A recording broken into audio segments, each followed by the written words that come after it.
Dale, qué interesante lo que dices, porque bueno, para la gente del podcast ya se ha hablado y tú, Krups, también mencionas en el podcast la importancia de algunos intercolegiales de bandas que habían habido en La Paz y de seguro ya han oído que, claro, por ejemplo, bandas aquí de rock como Sacrilegio han comenzado en el Don Bosco por el hecho de que en este colegio se tienen, creo, hasta el día de hoy, instrumentos.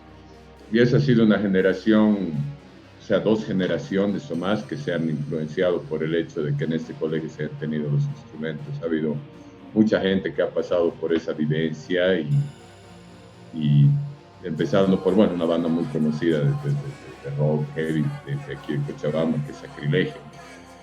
Otra banda de Entonces es culto, digamos. interesante eso que me pones.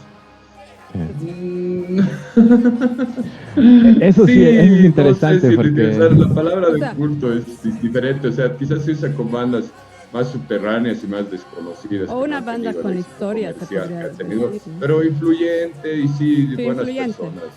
sí, Pequeña, o sea, yo digamos, me sí. acuerdo de esa época muy bien Influyente. porque con mi papá íbamos a los conciertos entonces y hablábamos de esto, ¿no? Hablábamos del estilo de Sacrilegio.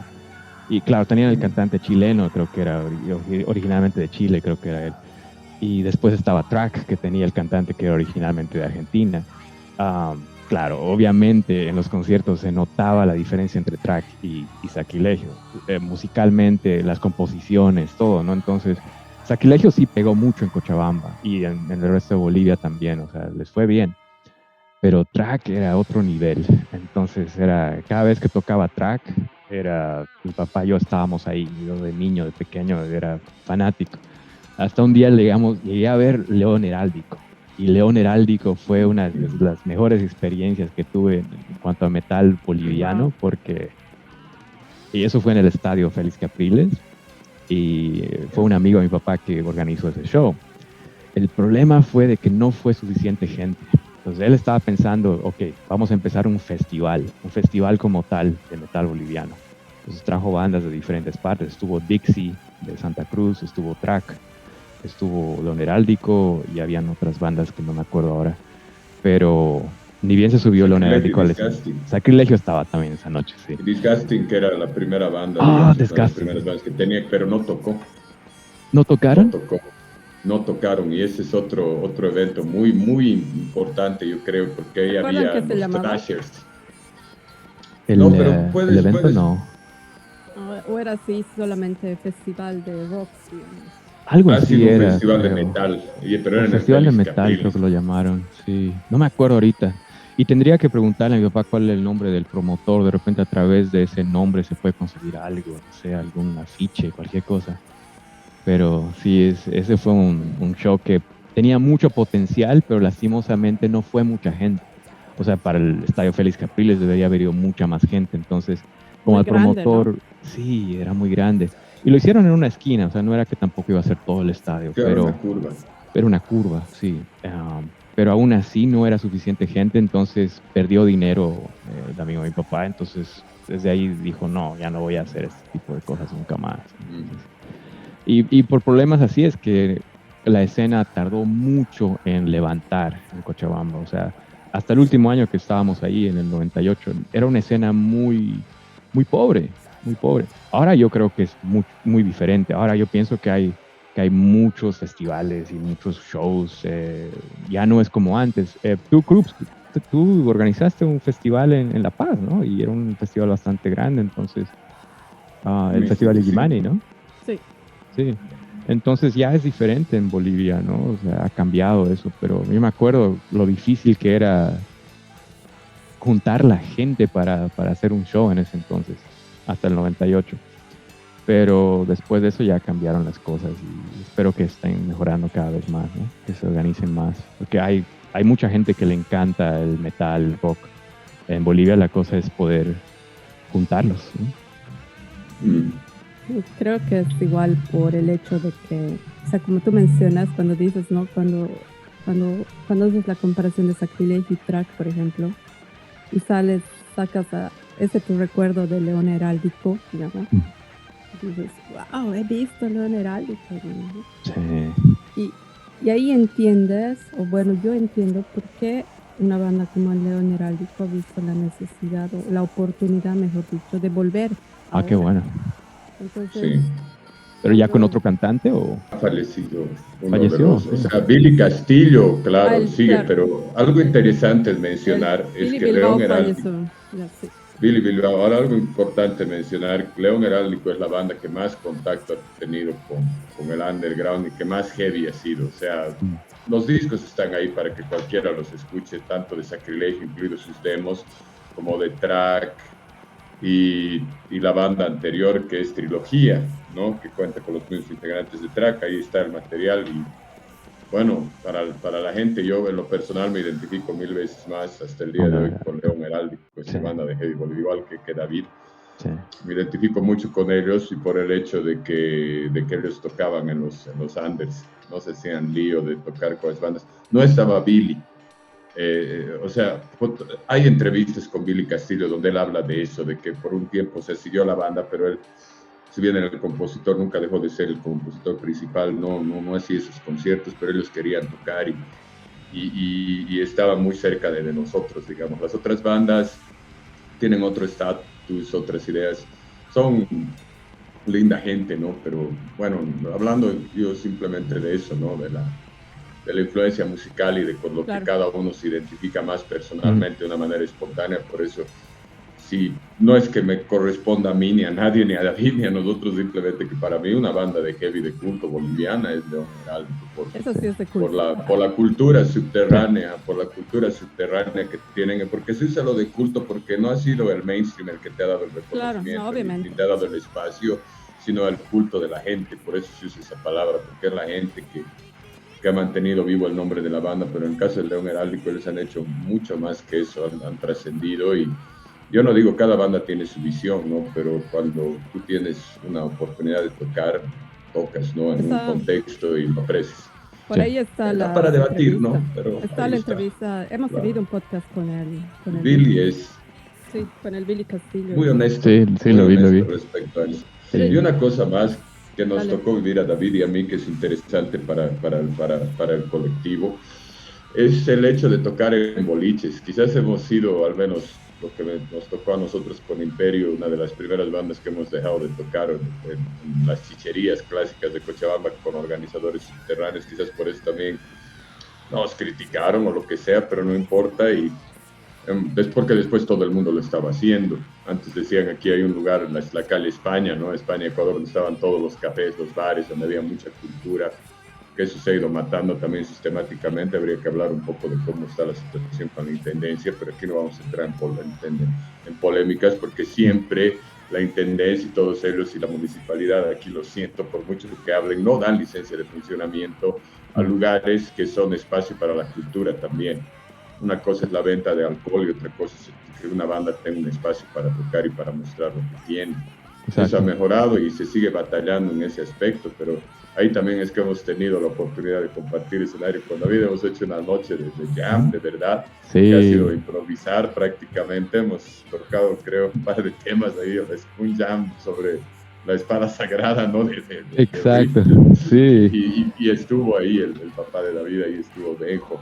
Estuvo ahí. Tocamos, improvisamos y fue algo totalmente distinto. Y bueno, eso fue algo que también marcó nuestra escena, porque se pudo abrir un poco más la cosa a partir de, bueno, después de que David ya se fue, nosotros con Imperio Nocturno 99, gracias a José Eresi, que ha estado involucrado con la Oficialía Mayor de Cultura, también vale la pena mencionarlo por todo el apoyo que ha dado y el espacio a bandas jóvenes de otros estilos que no son los tradicionales, ¿no? Porque hablemos de eso también, o sea, vas a ver un público rockero, metalero, que va a ciertas cosas, pero bueno, siempre es distinto el subterráneo, no digo que el apoyo se gana, no se exige, pero yo creo que también es bueno poner a consideración estas bandas y estos espacios también es importante, que también quizás es cuando el momento en que David partió del país, pero en ese sentido las cosas, bueno, ha mejorado bastante con las organizaciones que hay, los conciertos internacionales que hay ahora aquí en Cochabamba, la oportunidad, y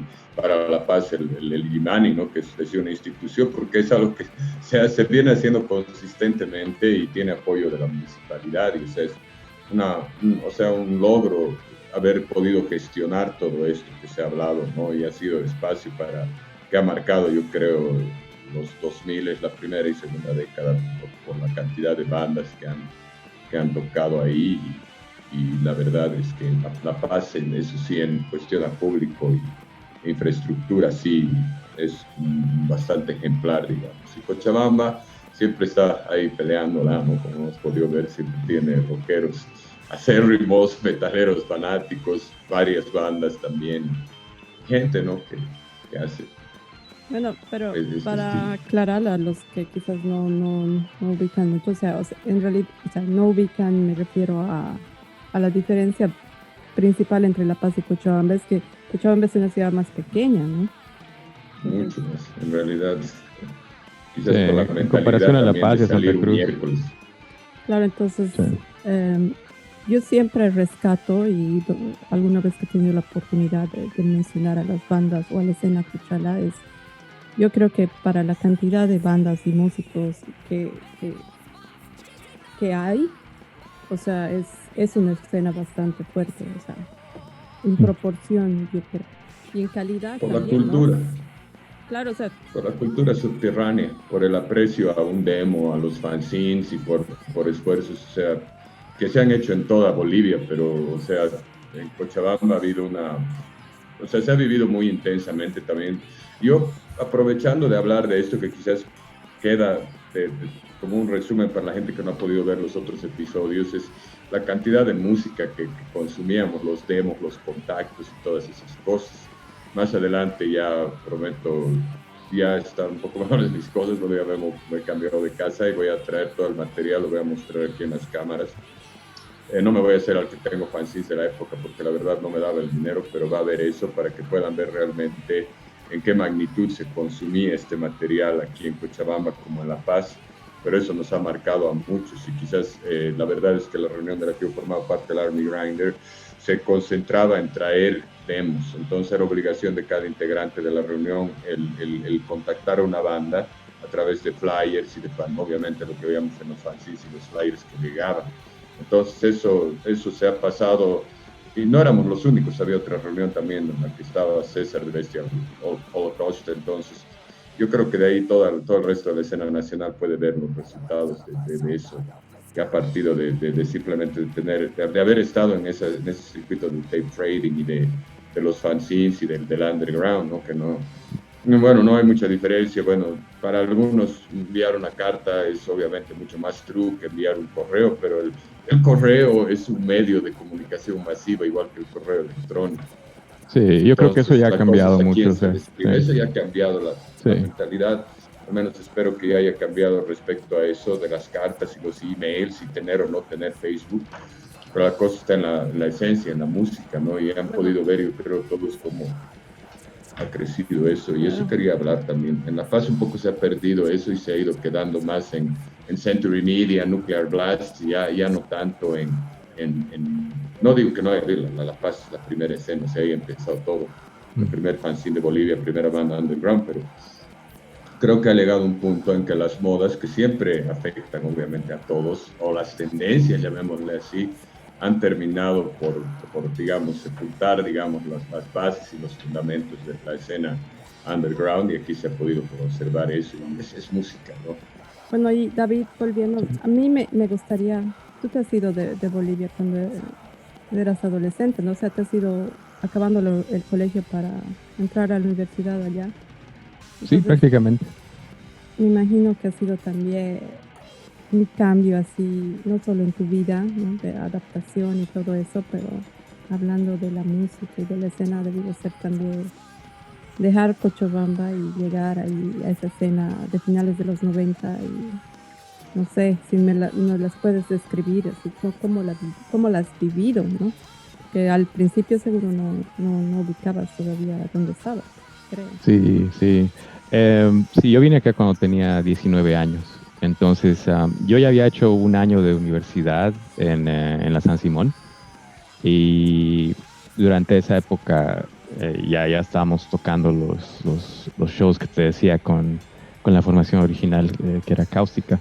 Pero después al venir acá, fue no fue mucho el choque cultural más que el hecho de que todos los contactos, todas las personas que tú tienes en tu círculo ya no estaban presentes. Entonces era solamente, eh, en esos meses, era solamente yo. Porque Mariela estaba todavía en California, entonces no estábamos ni haciendo música ni nada. Entonces era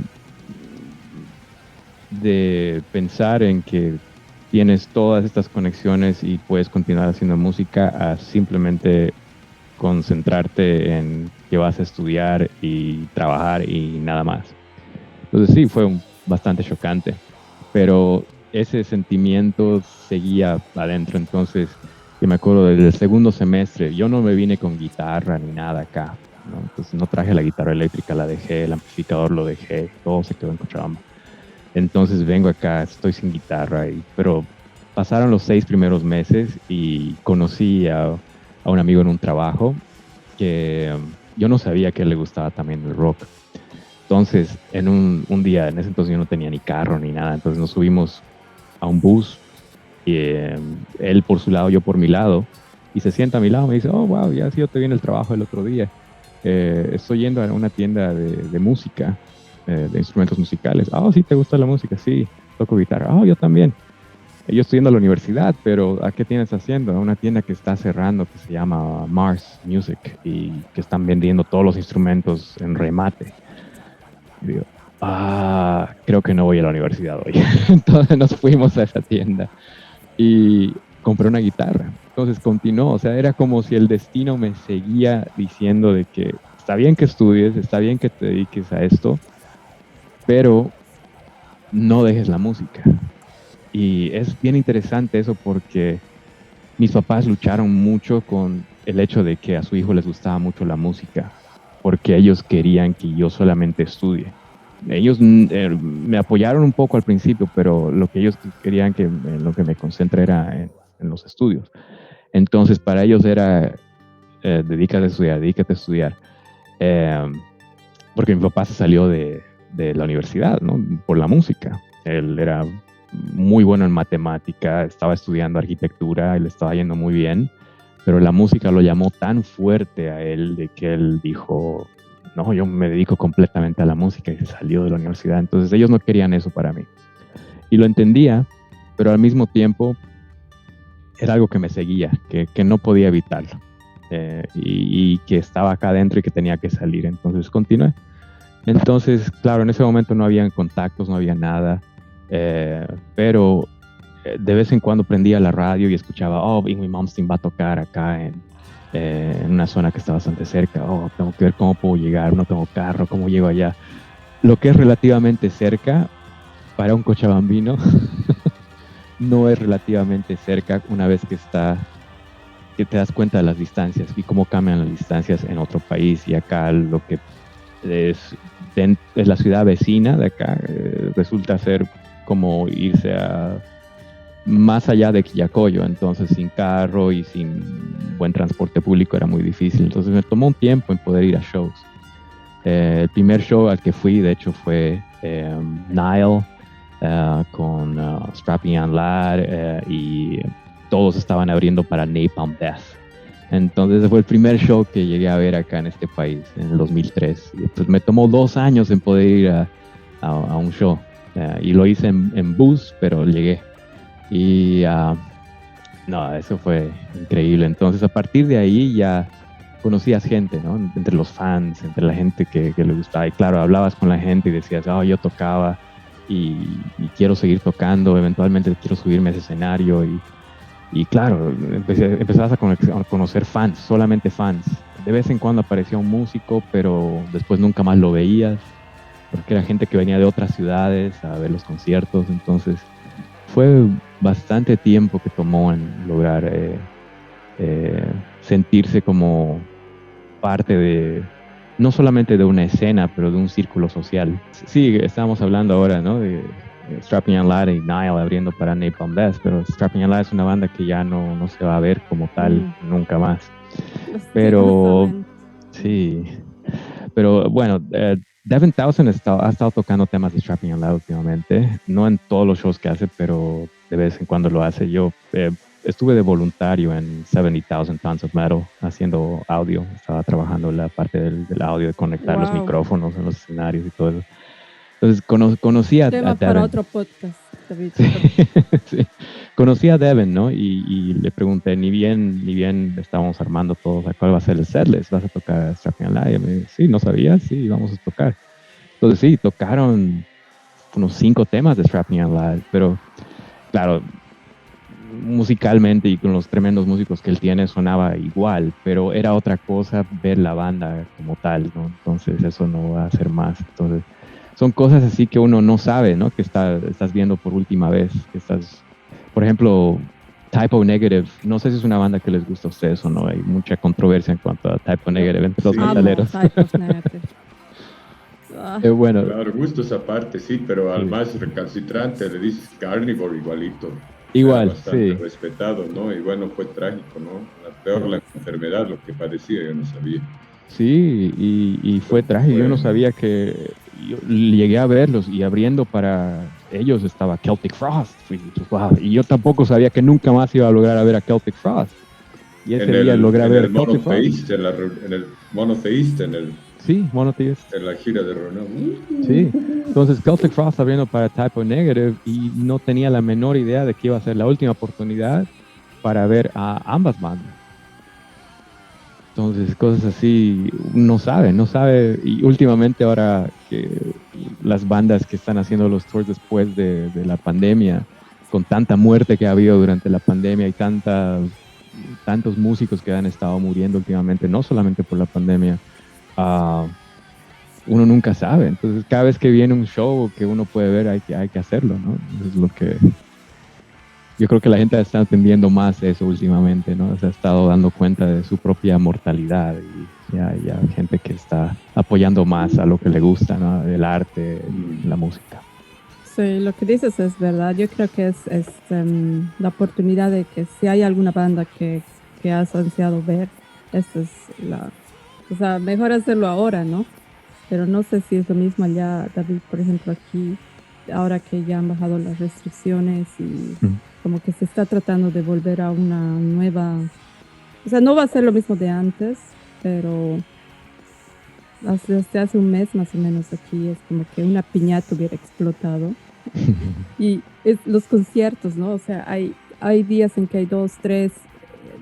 O sea, yo en estas últimas semanas he ido a más conciertos de lo que he ido en los últimos 2 años, porque no había nada, no había nada.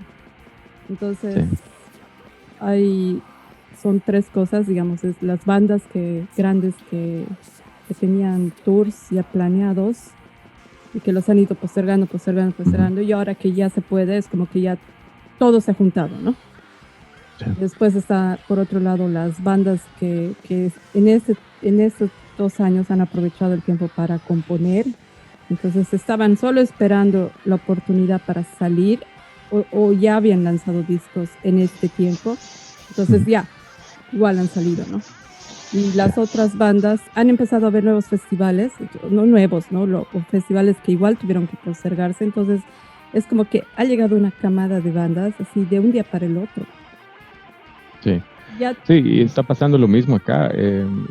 Claro que en la zona donde estoy, que es el sur de la Florida, Fort Lauderdale, es un poco más difícil para que las bandas lleguen, porque después de tocar un show acá, tienes que hacer el viaje bastante largo subiendo la península para llegar al próximo show. Entonces, debido a eso, no hay muchas bandas que han estado viniendo últimamente, han estado organizando los shows más por el norte, pero uno hace lo imposible para ver igual los shows. O sea, por ejemplo, el próximo fin de semana voy a tener el placer de ver Rotting Christ y Born a Car en Tampa. Entonces, son cosas que uno estaba esperando desde antes de la pandemia, porque ese show ya se sabía que iba a pasar, ya ese tour ya tenía que venir acá, creo que justamente el año que empezó la pandemia. Entonces se postergó y ahora finalmente va a ocurrir. Entonces, y claro, con esto de la explosión de, como tú dices, una piñata, ¿no? De bandas que la gente ha estado apoyando mucho. Bandas como Deep Purple, por ejemplo. Deep Purple tocó acá con Blue Oyster Cult y eso estuvo sold out y es un lugar muy grande en el Hard Rock Casino acá, que yo no podía creer que estaba selling out, pero porque Deep Purple yo lo había visto antes acá y no estaba sold out.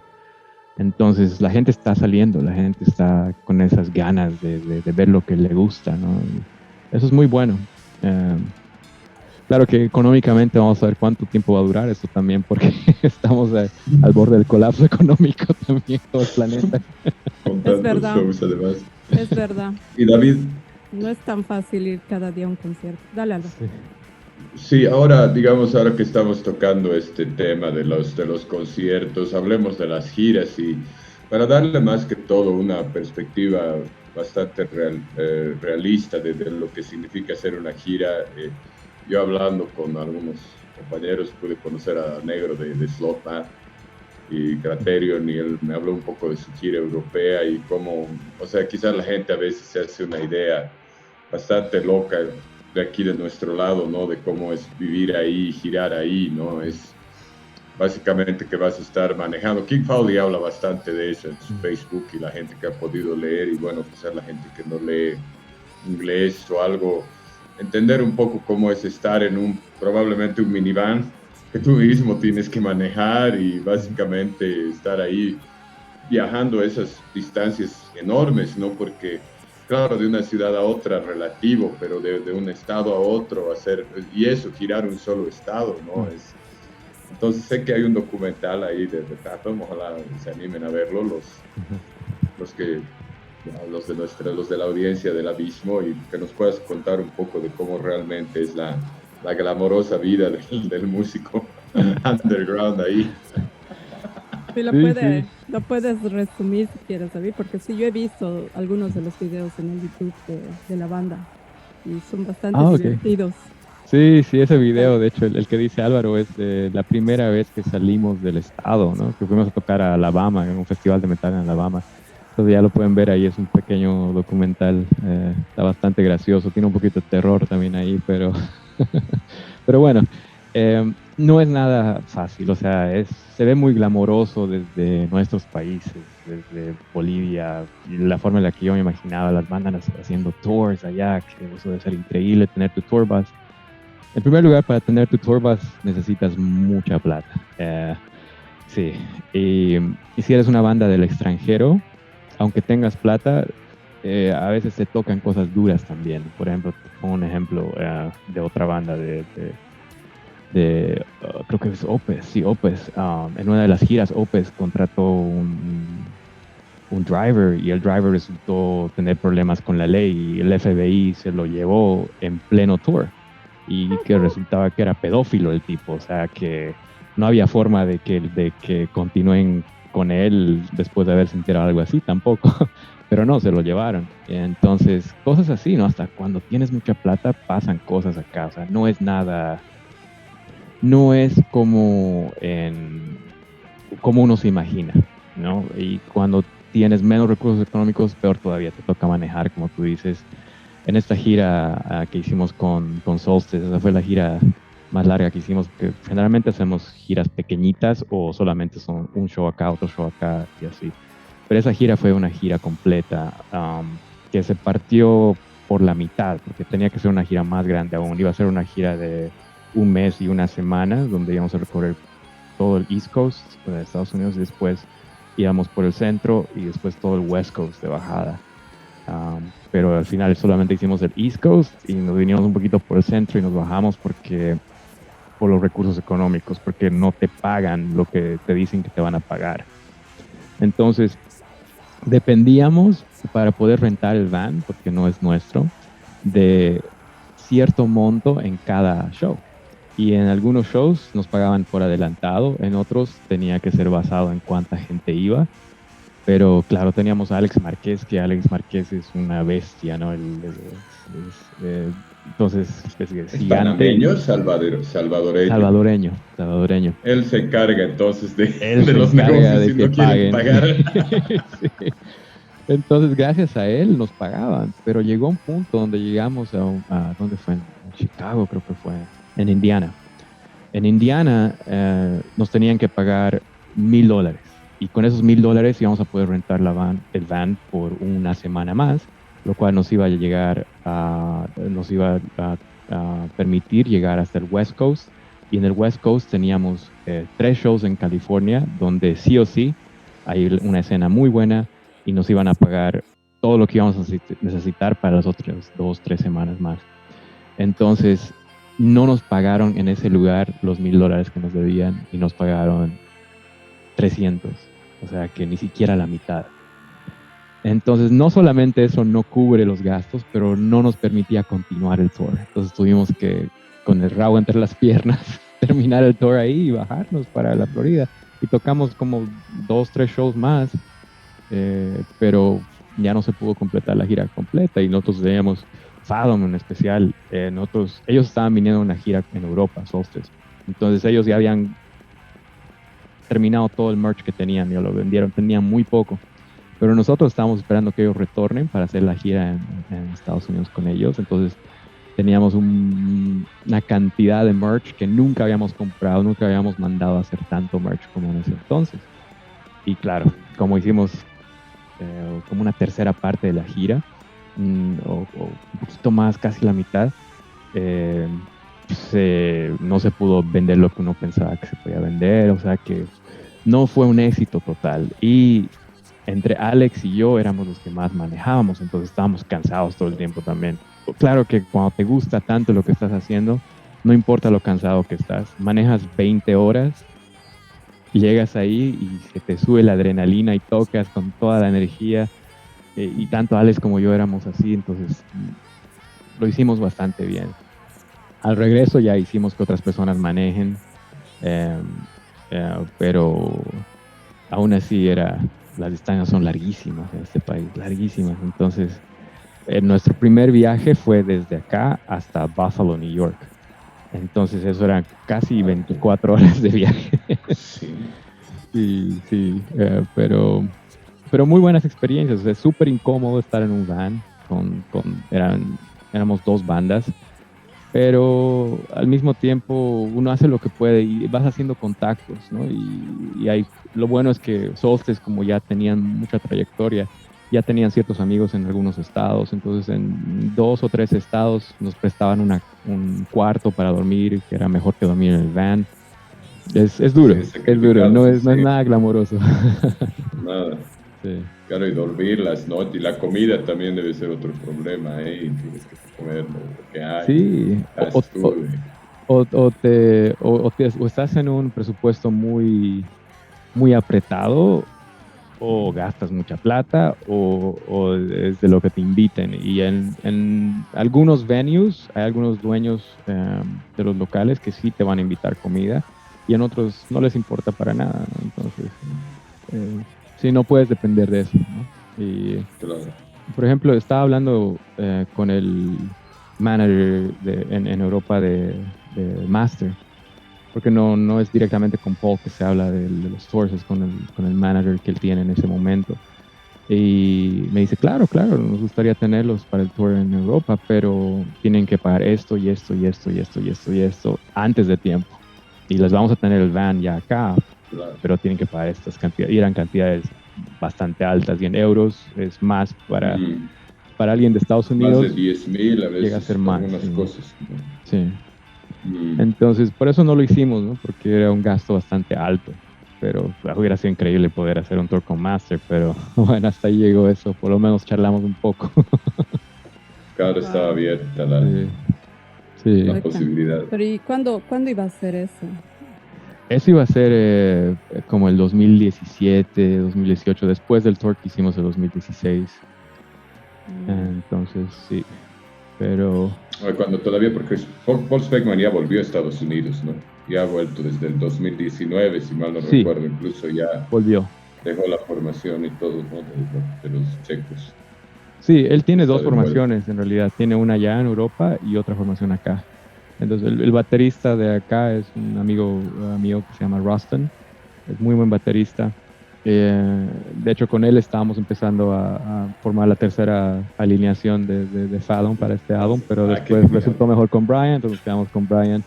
Pero sí, es un mundo muy pequeño.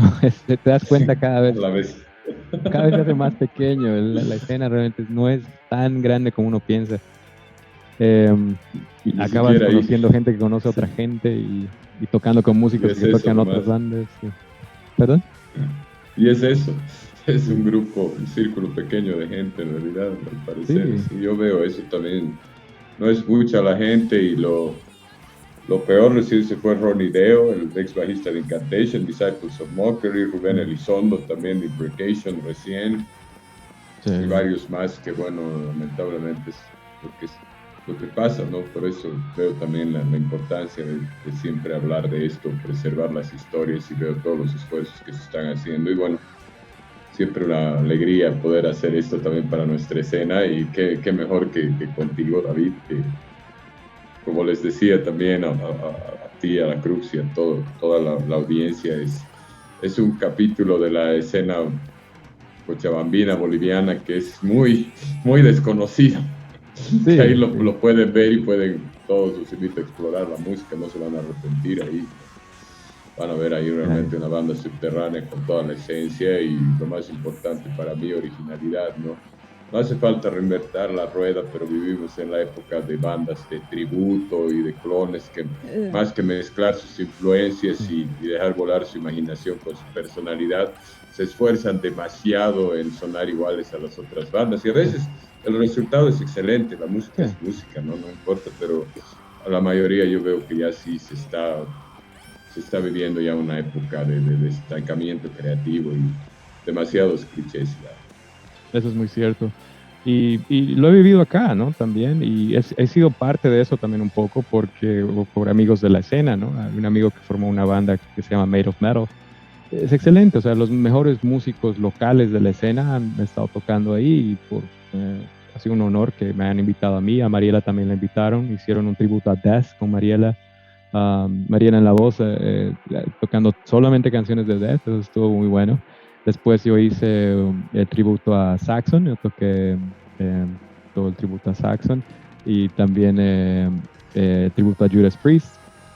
Entonces, eh, fueron cosas que me gustaron mucho ser parte de eso, me gustó mucho ser parte de eso, pero al mismo tiempo, cuando te das cuenta de que hay mucha gente que por conocer la música apoyan muchísimo a eso, pero no están dando oportunidad a la gente que está tratando de ser creativa con su propia música, o simplemente no encuentran el tiempo para hacerlo, ahí te das cuenta, ¿no? De que hay que apoyar más aún, dar más eh,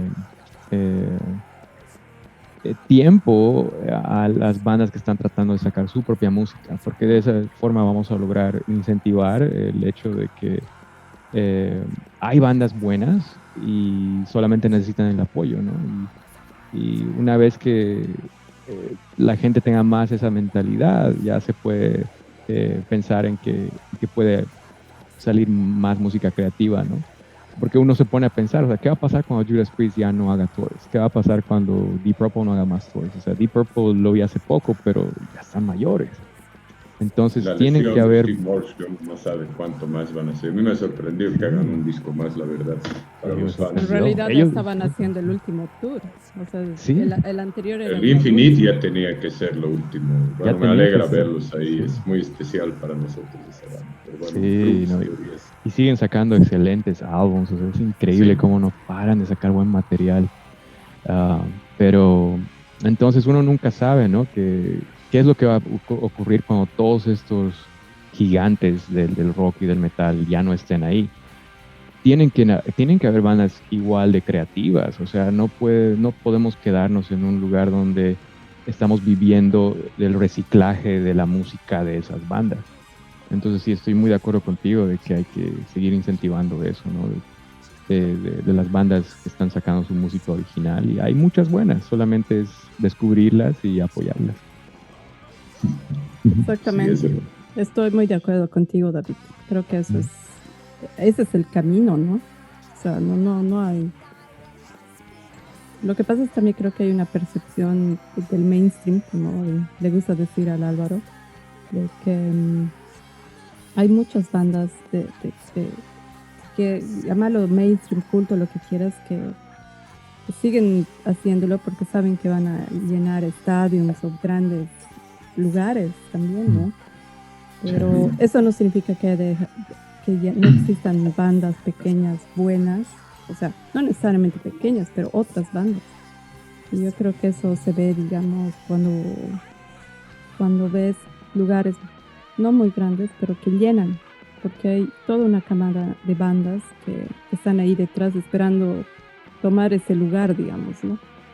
Pero creo que es más que de cantidad de público, hay que aspirar a la calidad musicalmente hablando. Eso es Entonces, cierto, es más importante la calidad que la cantidad. O sea, en los 80s se tenía mucho público, ¿no? En este país, yo con las personas que he hablado que han vivido eso acá en los 80s, me decían, ¿no? Eso era lo que estaba de moda. Y veías un concierto de Priest y estaba repleto, o sea, no había espacio ni para respirar en un estadio, ¿no? Entonces, pero al mismo tiempo no es solamente aspirar a que le vaya bien al género, sino aspirar a que el género siga siendo productivo creativamente, ¿no?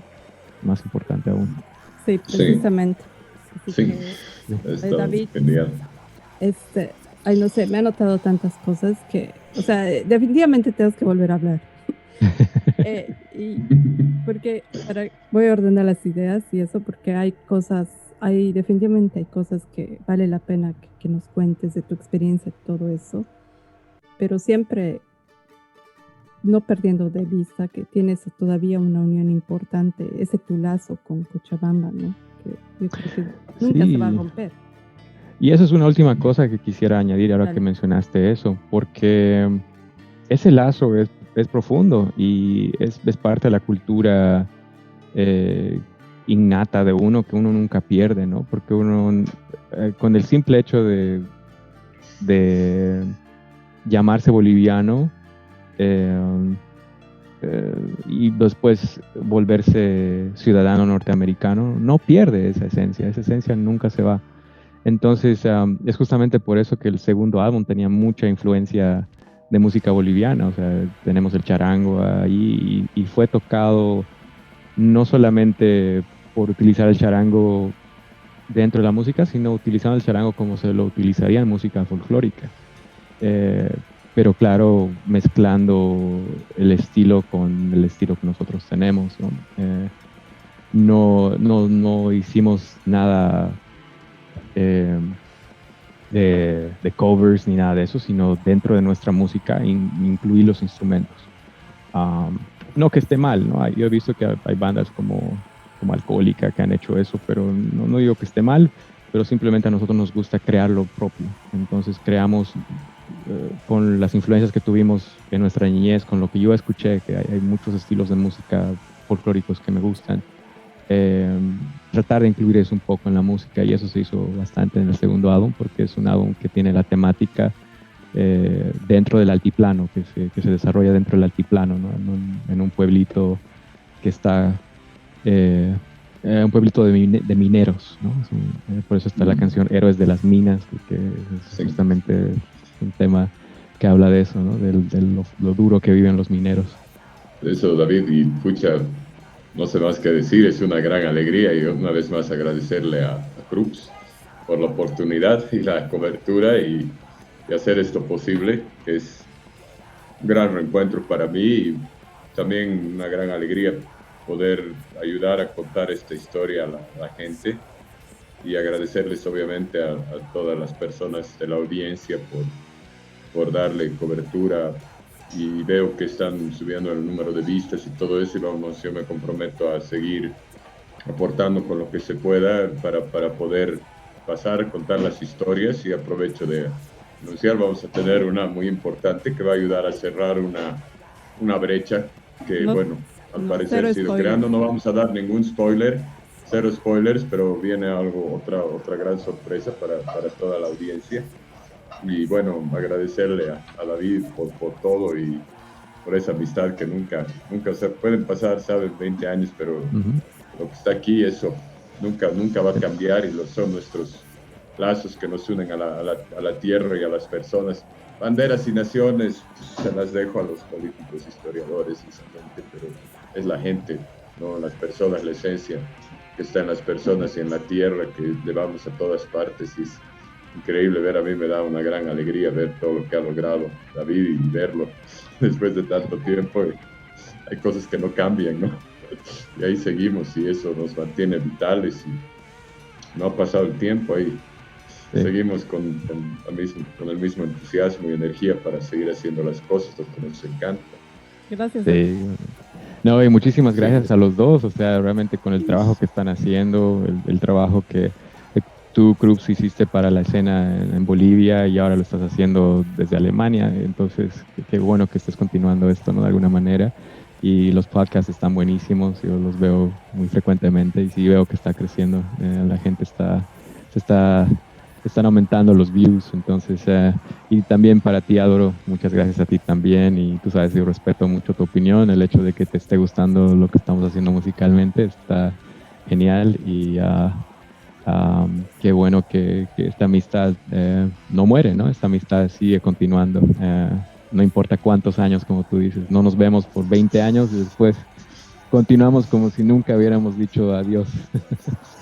Sí, es que nunca lo hicimos. La distancia es algo muy relativo. El tiempo y la distancia es lo que nos queda y es lo que le da mucho sentido al estar aquí, es poder conectarnos y vincularnos así.